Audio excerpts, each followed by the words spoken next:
नगर news 24 प्रतिबिंब जनमानसांचे। केडगाव परिसरात राडा प्रकरणी 18 जणांवर गुन्हा दाखल।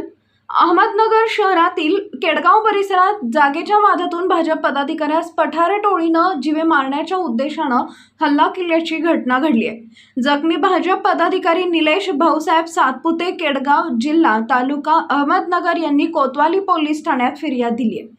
या प्रकरणी विजय मोहन पठारे, राजेंद्र मोहन पठारे, प्रशांत बारसकर, अजय राजू पठारे, विजय राजू पठारे, आकाश औटी, मयूर चावरे, सनी भुजबळ, राहुल झेंडे, गीतेश उर्फ भैया पवार, राकेश टोकळ, परशुराम बुधाळे, सोनू परदेशी, आकाश सांगळे, विशाल दळवी, अंशू चव्हाण, अजय उचाळे सर्व राहणार अहमदनगर यांच्या विरोधात गुन्हा दाखल करण्यात आलाय। पुणे नगर महामार्गावरील हॉटेल रंगोलीच्या पाठीमागे दिनांक 9 सप्टेंबर रोजी सदरचा प्रकार घडला।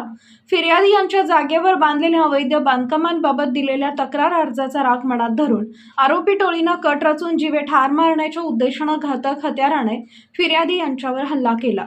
तसेच गळ्यातील सोन्याची साखळी देखील जबरदस्तीनं ओरबडून नेलं असल्याचं फिर्यादीत म्हटलंय। जखमी भाजप पदाधिकारी निलेश भाऊसाहेब सातपुते यांच्यावर नगरमधील खासगी रुग्णालयात उपचार सुरू आहेत। या प्रकरणी पुढील तपास पोलीस करत आहेत।